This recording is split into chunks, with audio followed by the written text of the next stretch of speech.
So here's a connection I had never made before in the book of John and in the book of Exodus. This is when Jesus is being arrested, and this is John 18:4 through 6. It says, Jesus, knowing all that was going to happen to him, went out and asked them, who is it that you want? Jesus of Nazareth, they replied. I am he, Jesus said, and Judas the traitor was standing there with them. When Jesus said, I am he, they drew back and fell to the ground.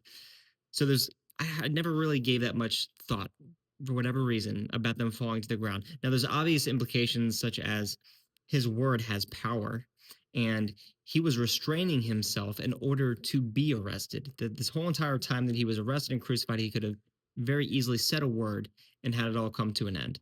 But he didn't because he was fulfilling prophecy.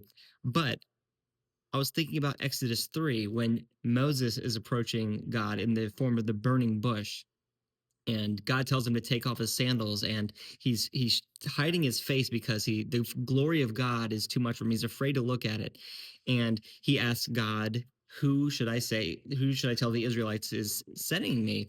And he says, "I am who I am," which is very reminiscent of "I am He," and it's this image to me that the scripture is saying that Moses approached God's power with reverence and respect for his authority. He took his sandals off, he's hiding his face.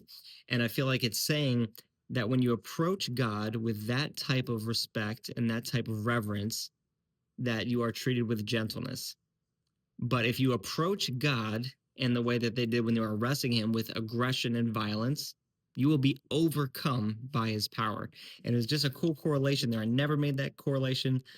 I am who I am he. And both of those are like climactic points of the story.